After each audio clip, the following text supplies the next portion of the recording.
paz do nosso Senhor Jesus Cristo. Eu sou Veridiana Costa. Estamos aqui hoje para mais um dia de leitura.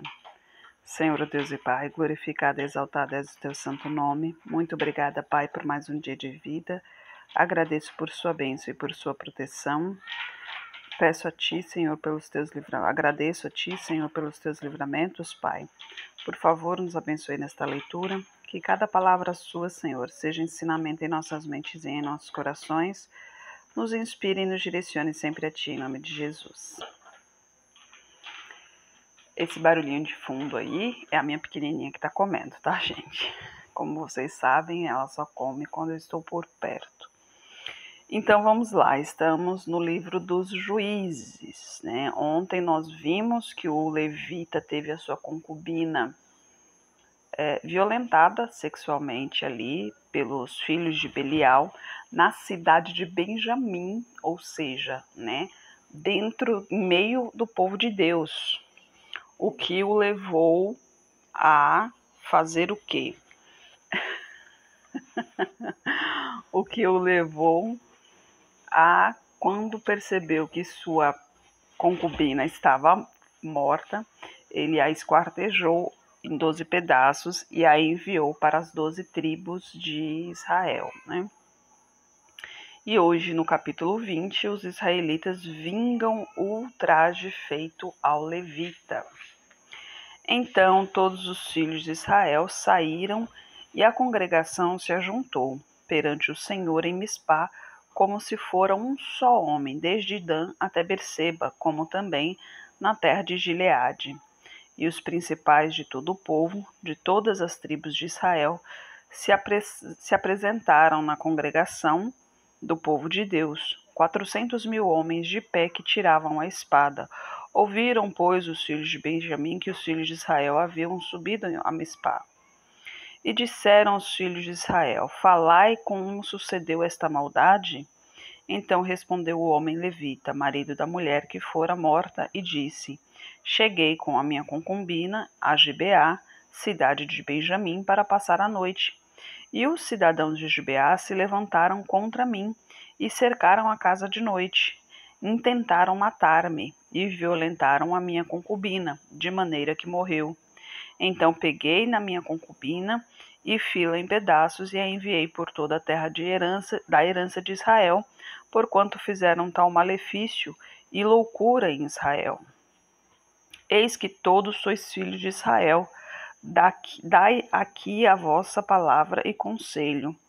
Então todo o povo se levantou como um só homem, dizendo: Nenhum de nós irá à sua tenda, nenhum de nós voltará à sua casa. Porém isto é o que faremos a Gibeá: procederemos contra ela por sorte. E de todas as tribos de Israel tomaremos 10 homens de cada 100, 100 de cada 1.000 e 1.000 de cada 10.000, para providenciarem mantimento para o povo, para que, vindo ele a Gibeá de Benjamim, lhe façam conforme a toda a loucura que tem feito em Israel. Assim, ajuntaram-se contra esta cidade todos os homens de Israel, unidos como um só homem. E as tribos de Israel enviaram homens por toda a tribo de Benjamim, dizendo: Que maldade é esta que se fez entre vós? Dai-nos, pois, agora aqueles homens, filhos de Belial, que estão em Gibeá, para que os matemos e tiremos de Israel o mal. Porém os filhos de Benjamim não quiseram ouvir a voz de seus irmãos, os filhos de Israel. Antes, os filhos de Benjamim se ajuntaram das cidades em Gibeá para saírem a pelejar contra os filhos de Israel. E contaram-se naquele dia os filhos de Benjamim das cidades 26.000 homens que tiravam a espada. Fora os moradores de Gibeá, que se contaram 700 homens escolhidos.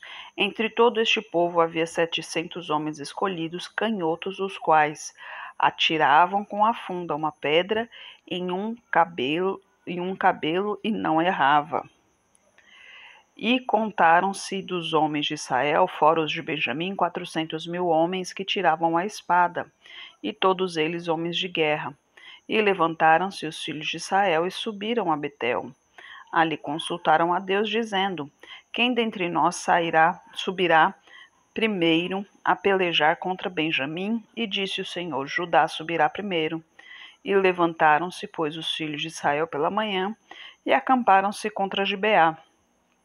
E os homens de Israel saíram à peleja contra Benjamim, e os homens de Israel ordenaram a batalha contra eles ao pé de Gibeá. Então os filhos de Benjamim saíram de Gibeá e derrubaram por terra naquele dia 22.000 homens de Israel. Porém esforçou-se o povo, isto é, os homens de Israel, e tornaram a ordenar a peleja no lugar onde o primeiro dia a tinha ordenado. E subiram os filhos de Israel e choraram perante o Senhor até a tarde.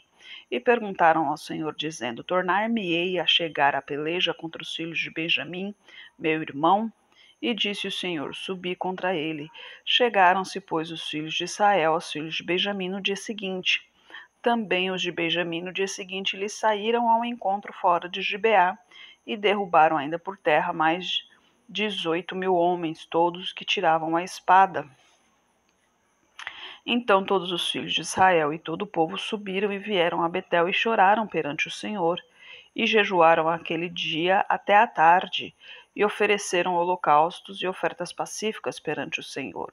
E os filhos de Israel perguntaram ao Senhor, porquanto a arca da aliança de Deus estava ali naqueles dias, e Finéias, filho de Eleazar, filho de Arão, estava perante ele naqueles dias, dizendo: Tornarei ainda a pelejar contra os filhos de Benjamim, meu irmão, ou pararei? E disse o Senhor: Subi, que amanhã eu te entregarei na mão. Então Israel pôs emboscadas em redor de Gibeá, e subiram os filhos de Israel ao terceiro dia contra os filhos de Benjamim, e ordenaram a peleja junto a Gibeá, como das outras vezes. Então os filhos de Benjamim saíram ao encontro do povo, e afastando-se da cidade, começaram a ferir alguns do povo, matando-os como das outras vezes, pelos caminhos, um dos quais sobe para Betel, e outro para Gibeá pelo campo, uns 30 dos homens de Israel. Então os filhos de Benjamim disseram: Estão derrotados diante de nós como dantes. Porém os filhos de Israel disseram: Fujamos e desviemo-los da cidade para os caminhos. Então todos os homens de Israel se levantaram do seu lugar e ordenaram a batalha em Baal-Tamar. E a emboscada de Israel saiu do seu lugar, da caverna de Gibeá. E 10.000 homens escolhidos de todo o povo vieram contra Gibeá. E a batalha se agravou, porém eles não sabiam o mal que lhes sobreviria. Então feriu o Senhor a Benjamim diante de Israel. E destruíram os filhos de Israel naquele dia 25.100 homens de Benjamim, todos dos que tiravam a espada. E viram os filhos de Benjamim que estavam feridos, porque os homens de Israel fugiram dos benjamitas, porquanto estavam confinados na emboscada que havia posto contra Gibeá. E a emboscada se apressou e atacou a Gibeá, e a emboscada avançou contra ela e feriu ao fio da espada toda a cidade. E os homens de Israel tinham um sinal determinado com a emboscada, que era fazer levantar da cidade uma grande nuvem de fumaça. E viraram-se, pois, os homens de Israel na peleja, quando Benjamim já começava a ferir dos homens de Israel quase 30 homens, pois diziam: já infalivelmente estão derrotados diante de nós, como da batalha passada. Então a nuvem de fumaça começou a se levantar da cidade como uma coluna, e virando-se Benjamim a olhar para trás de si, eis que a fumaça da cidade subia ao céu. E os homens de Israel viraram os rostos, e os homens de Benjamim pasmaram, porque viram que o mal lhes tocaria. E viraram as costas diante dos homens de Israel para o caminho do deserto. Porém a batalha os apertou, e os que saíam das cidades os destruíram no meio deles, e cercaram os de Benjamim, e os perseguiram, e à vontade os pisaram até diante de Gibeá para o nascente do sol. E caíram de Benjamim 18.000 homens, todos estes sendo homens valentes. Então viraram as costas e fugiram para o deserto próximo do rochedo de Rimom. Alcançaram ainda deles pelos caminhos uns 5.000 homens, e de perto os seguiram até Gidom, e feriram deles 2.000 homens. E todos os que caíram de Benjamim naquele dia foram 25.000 homens que tiravam a espada, todos eles homens valentes. Porém, 600 homens viraram as costas e fugiram para o deserto, junto ao rochedo de Rimom, e ficaram no rochedo de Rimom 4 meses. E os homens de Israel voltaram para os filhos de Benjamim e os feriram ao fio da espada, desde os homens da cidade até os animais, até tudo quanto se achava, como também a todas as cidades, quantas acharam, puseram fogo, né? Ali, na realidade, o que estava prevalecendo ali era a ira, né, do povo de Israel com o que aconteceu. Afinal de contas, foi um pecado mortal que aconteceu numa das cidades de Deus, né? Então eles se pasmaram com a situação, né? Como que pode haver tal coisa dentre o povo de Israel, né? Dentre o povo de Deus. Aí no capítulo 21, a destruição de Jabes de Gileade. Ora, tinham jurado os homens de Israel em Mispá, dizendo: nenhum de nós dará sua filha por mulher aos benjamitas. Veio, pois, o povo a Betel, e ali ficou até a tarde diante de Deus, e todos levantaram a sua voz e prantearam com grande pranto e disseram: Ah, Senhor Deus de Israel, por que sucedeu isto em Israel, que hoje falte uma tribo em Israel? E sucedeu que no dia seguinte o povo pela manhã se levantou e edificou ali um altar e ofereceu holocaustos e ofertas pacíficas. E disseram os filhos de Israel: quem de todas as tribos de Israel não subiu a do Senhor? Porque se tinha feito um grande juramento acerca dos que não fossem ao Senhor em Mispá, dizendo: morrerá certamente. E arrependeram-se os filhos de Israel acerca de Benjamim, seu irmão, e disseram: cortada é hoje de Israel uma tribo. Como havemos de conseguir mulheres para os que restaram deles? Pois nós temos jurado pelo Senhor que nenhuma de nossas filhas lhes daríamos por mulher. E disseram: há algumas das tribos de Israel que não subiram ao Senhor a Mispá, e eis que ninguém de Jabes de Gileade viera ao arraial à congregação. Porquanto, quando se contou o povo, eis que nenhum dos moradores de Jabes de Gileade se achou ali. Então a Assembleia enviou para lá 12.000 homens dos mais valentes, e lhes ordenou, dizendo: ide, e ao fio da espada feri os moradores de Jabes de Gileade, as mulheres e os meninos. Porém, isto é o que haveis de fazer: a todo homem e a toda mulher que houver deitado com um homem totalmente destruireis. E acharam entre os moradores de Jabes de Gileade 400 moças virgens, que não tinham conhecido o homem, e as trouxeram ao arraial, a Siló, que está na terra de Canaã. Então toda a assembleia mandou falar aos filhos de Benjamim, que estavam no rochedo de Rimom, e lhes proclamou paz. E ao mesmo tempo voltaram os benjamitas, e deram-lhe as mulheres que haviam guardado com vida, das mulheres de Jabes de Gileade, porém estas ainda não lhes bastaram. Então o povo se arrependeu por causa de Benjamim, porquanto o Senhor tinha feito brecha nas tribos de Israel. E disseram os anciãos da Assembleia: que faremos acerca de mulheres para os que restaram? Pois foram destruídas as mulheres de Benjamim. Disseram mais: a herança dos que ficaram de resto é de Benjamim, e nenhuma tribo de Israel deve ser destruída.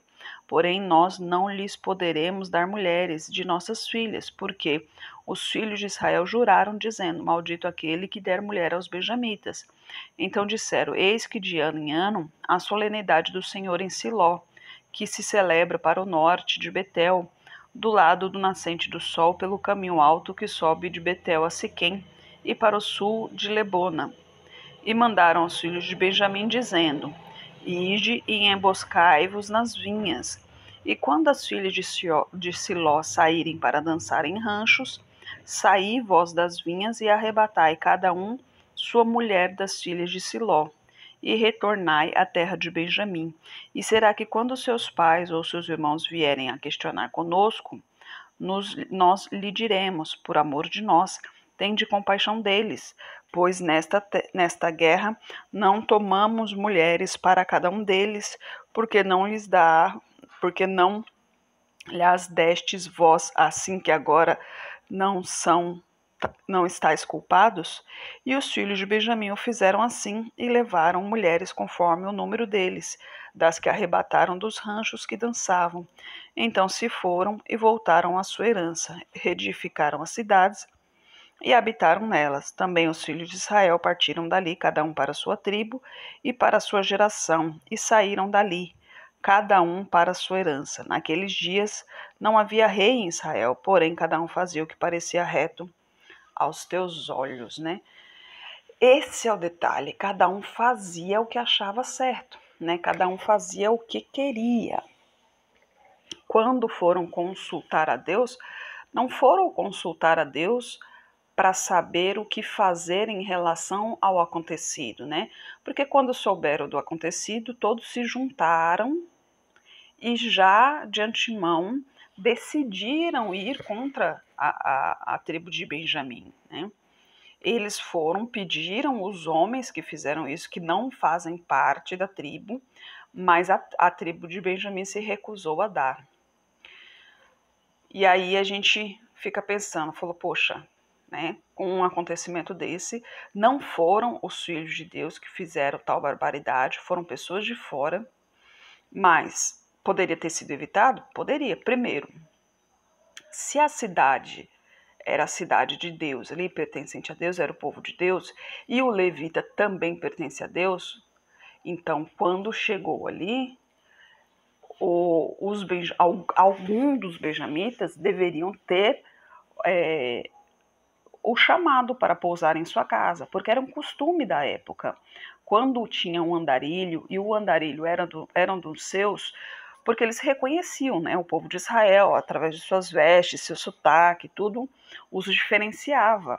Então eles se reconheciam. Então quando vinha alguém de fora, mesmo que não era da própria cidade, ele fosse de uma tribo diferente, eles o reconheciam, né, pela sua aparência e também porque Deus lhes mostrava também, né?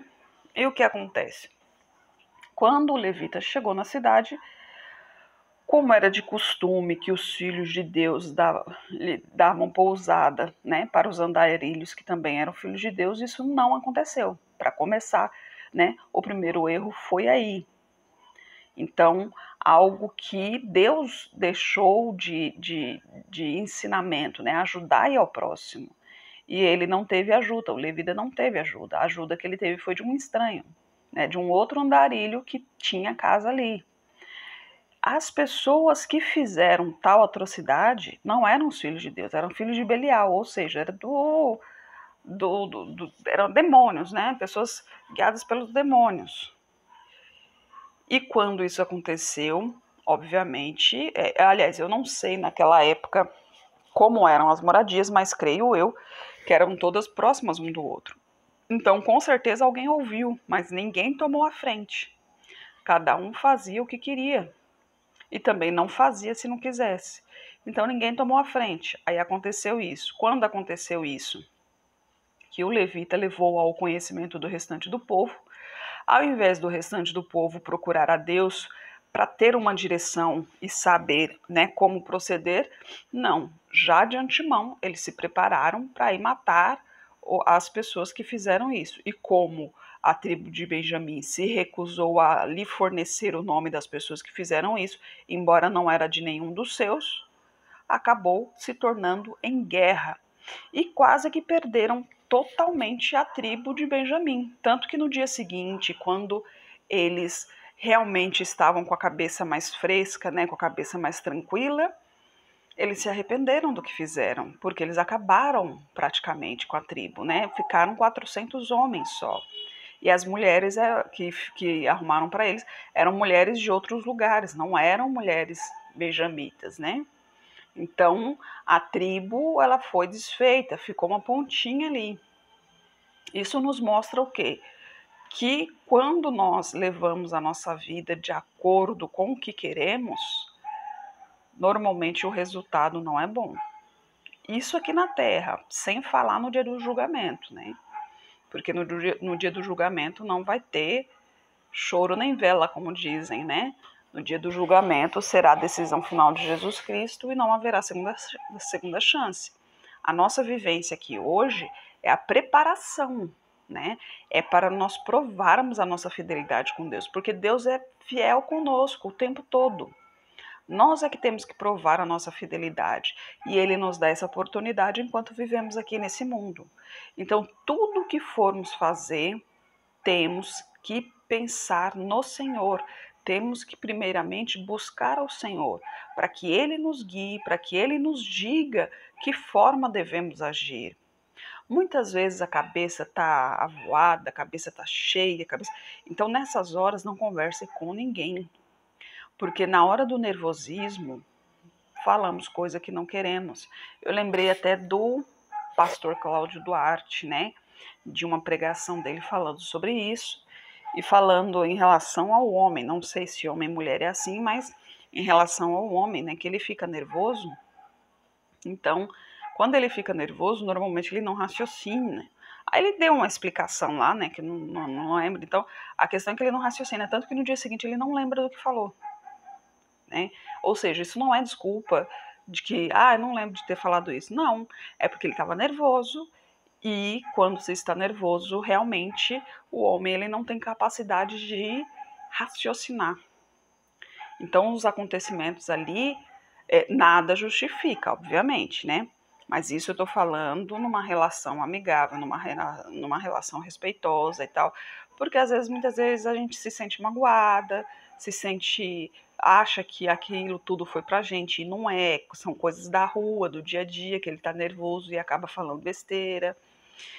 Por isso que eu falo, a gente sempre tem que procurar ao Senhor em todos os momentos, para evitar constrangimentos, para evitar mal-entendidos, para evitar coisas, olha, poderia, se tivessem buscado a Deus desde o primeiro momento, talvez poderia ter evitado essa guerra toda, né? Agora eu também não sei, pode ser que seja a vontade de Deus ali, né? A gente não sabe. Mas sinceramente, eu não acredito que Deus iria querer extirpar a, uma tribo, fazendo com que quem atacasse essa tribo se arrependesse depois, né? Porque os filhos de Israel se sentiram arrependidos com o que fizeram. Então, o arrependimento é uma dor muito grande pelo fato de que acabaram com praticamente a tribo toda, né? Mataram muitas pessoas. Então, eles tinham sangue nas mãos. E isso não é algo fácil de se carregar. Embora eles não estavam também na direção do Senhor, né? Nenhum deles ali, tanto o povo de Israel ali quanto a tribo de Benjamim. E hoje em dia a gente vê muito isso, né? Guerras, pessoas discutindo, pessoas brigando, muitas vezes não sabem nem o porquê que estão brigando, só discutem. E muitas vezes essas discussões, sabe o que é? Inveja das pessoas. Sabe por quê? Não, inveja do quê? Eu não tenho nada. Não, mas não é do que você tem, é de quem você é, da luz que emana de você. Nós, filhos de Deus, temos essa luz dentro de nós, por quê? Porque é o Espírito Santo que habita em nós. Então as trevas, ela quer destruir, quer apagar essa luz de qualquer maneira. A inveja é um sentimento humano, não é espiritual, é um sentimento humano. Mas quem pode provocar essa inveja? O demônio. Ele pode provocar essa inveja do que você tem, ou de quem você é, exatamente para isso, para acabar com a sua vida, que é uma maneira de se aproximar, de te tocar de alguma forma. E muitas vezes a gente acaba discutindo coisas que não tem nada a ver, exatamente pelo mal dos outros, né? Pelo mal que acabam direcionando a nós. Por isso que a palavra de Deus diz: revesti-vos da armadura de Deus, ou seja, revestir do Espírito Santo, revestir da palavra do Senhor. Lembre-se que o demônio, ele conhece a palavra de capa a capa, ele conhece a Bíblia toda. E ele utiliza diversos da Bíblia, né, os versículos da Bíblia, para o seu próprio benefício, né? Ele coloca entendimentos, expressões que sejam a favor dele. Lembra quando Jesus Cristo foi tentado? Ele usou da palavra de Deus para tentar Jesus Cristo, né? Ele não usou das próprias palavras. Então temos que ficar muito atentos, né? A palavra de Deus diz: vigiai e orai. Então se mantenha firme na presença do Senhor, Não desista, persevere, porque aquele que anda nos caminhos do Senhor terá a salvação. E amanhã a gente começa o livro de Ruth. Senhor Deus e Pai, glorificado e exaltado és o teu santo nome. Muito obrigada, Pai, por mais um dia de vida. Agradeço por sua bênção, por sua proteção. Muito obrigada, Senhor, por tuas palavras, por teus ensinamentos, Pai. Eu peço a Ti por essa pessoa que está orando comigo. Manifeste o Teu poder na vida dela, Pai. Toque em sua saúde, em suas finanças, Pai. Em sua vida espiritual, Senhor. Toque onde ela mais necessita de Ti, Pai. Peço a Ti por toda a minha parentela, por toda a parentela de meu esposo. Derrama a Tua unção sobre cada um deles, Pai. Manifeste o Teu poder na vida de cada um e traga todos para o Seu caminho.